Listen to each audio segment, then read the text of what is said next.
Is it that time already? I'm waiting for the lads to take over my next shift. They're supposed to be bringing the Lewis gun that we've only just been issued. It's a bit late, but that's the home guard for you. I can't believe it's 12 months already since we were under the serious threat of invasion by Hitler and the Nazi machine.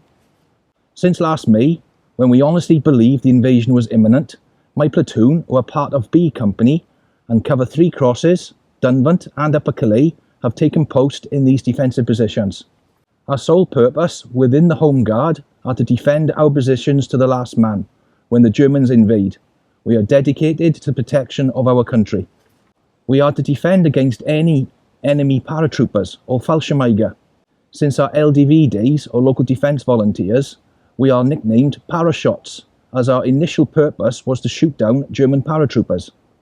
We are also to defend our positions from infantry and tanks should they land in Swansea Bay and or Gower. The defensive positions follow the railway line from Swansea through Clyne, Upper Calais, Dunvant and Gowerton. The lads from the 8th Battalion will then take over to guard and protect the line from Gowerton, Gysinnon through Pontarddulais before it makes its way to the Midlands.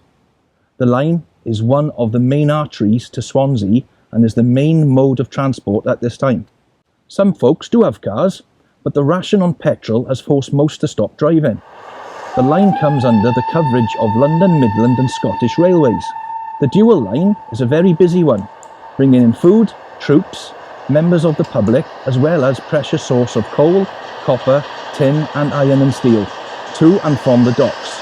Where I am positioned is part of the many stop lines that have been put in place at various points within Britain. Their purpose is to slow down or stop any German advance should invasion become a reality. 1941 is not a good year for us so far. We have had defeat after defeat and no real good news to help us with our morale. The threat of invasion is still as real as ever, and the daily worry, we cannot be too complacent. Our defensive positions here are called Gower Stop Line.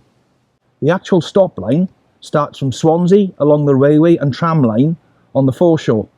It then continues along the foreshore down through Southend and ends at the anti-aircraft guns at Thistlebourne Hill. At Blackpill, the stop line moves along Clyne Valley and through to Gowerton. At Gowerton, the stop line and the rail line turns off and runs along North Gower to Penclawdd and Llanryddion. The stop line then ends at Cwm Ivy in Llamadog. The lads of the 12th Battalion defend Swansea Bay as far as Blackpill. They man the pillboxes and defensive positions along the beach.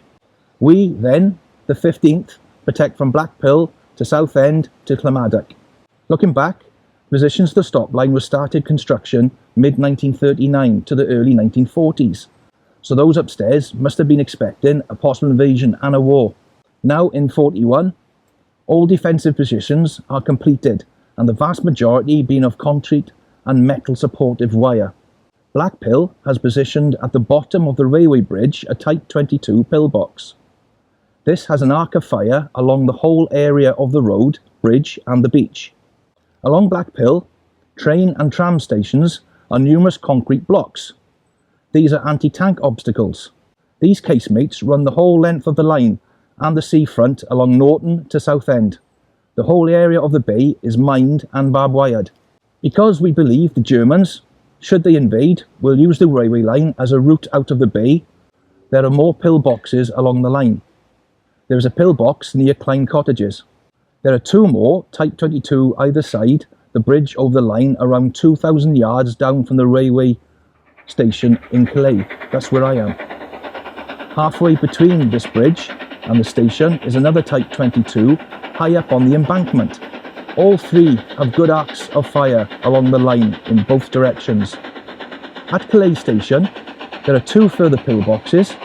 One is at the bottom of the bridge and next to the station building, and this protects the direction of Swansea.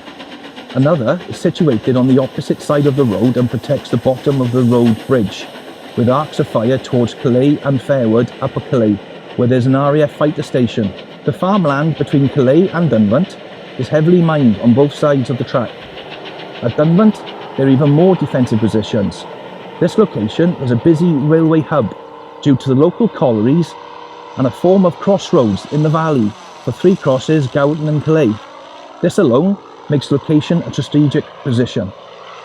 Also in Dunvant are a number of coal mines and brickworks, Penlan and Kitlan quarries being two such mines. In the village, the road bridge which runs over the line is protected by a Type 22 pillbox. This is positioned at the side of the post office. This is unique as it's painted up as a tobacconist shop, crafty eh? On top of Dunvant Road, with junction with Howells Row, is situated another Type 22 pillbox.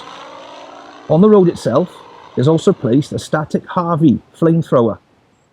On the bottom of the bridge is also a roadblock and checkpoint. Now opposite Howells Row is the entrance to Penlan Colliery and Penlan Farm. This is known as Highland Terrace. Two more pillboxes are positioned on the corner, giving good arcs of fire over the line, and the other side of the valley towards Kitlan Quarry on the opposite side of the valley. As the start of the colliery is reached, there are two searchlight positions. These help protect the area and pinpoint any Luftwaffe bombers heading towards Swansea. In the colliery itself is another Type 22. This gives good arc of fire towards Wynarloedd. Having taken up post in some of these defensive positions, it's pretty clear Dunvant is the most heavily defended of the stop line. Around 2,000 yards leaving Dunvant Station, towards Gowerton, there are two spigot mortar positions. Both are positioned on the top of two high embankments. These are fixed positions which hold a 29mm Blacker Bombard spigot mortar. This is named after Lieutenant Colonel Stuart Blacker. These two positions defend from the directions along the line from Swansea and South Gower, along Gowerton and North Gower. Around 3,000 yards further along the line are two more spigot mortar mounts, and a third in Gowerton overlooking the road bridge and railway bridge, which has a good arc of fire protecting the tin plate works. This location also splits the line into two main lines, towards the Midlands and the other spur line across North Gower, shadowing the estuary and towards Penclouth. There are more anti-tank concrete blocks along various parts of the marsh area. The line then ends at Cymivey at Clonmaddock, with a pillbox overlooking the estuary towards Pembrey. Each defensive position needs to be manned at all hours of the day. Every man is a volunteer, and we do not take the King's shilling. We have finally now been issued with the correct uniform and the kit that is required. This is what I'm now wearing, and is better than the denims from last year. We all joined up and answered the call from Anthony Eden, the Secretary of State for War, in May 1940, when we were first called local defence volunteers, as I've mentioned earlier. Most of us are soldiers of the Great War and have some experience of the horrors of war. Others of us have not seen action, but are still equally determined to stop any invasion. Although we all have other jobs, either be it in the colliery, farms or other businesses, we have to train and practice our defence tactics and the weapons we are going to use. We carry out home guard duties either before or after our own jobs. We all don't get much sleep.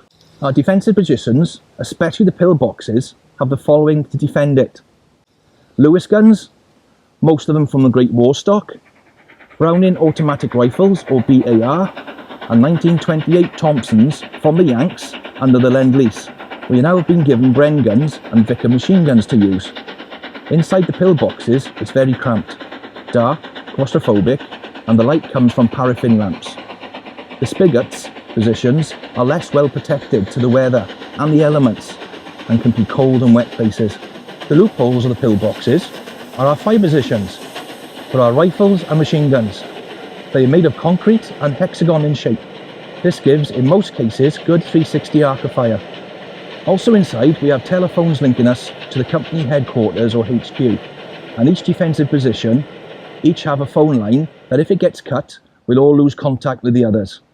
We also have a box full of Mills bombs, and of course a kettle for a brew. Well, here they come. Looks like Hitler's not coming again today. We're safe for a bit longer. Now it's time to get off to work.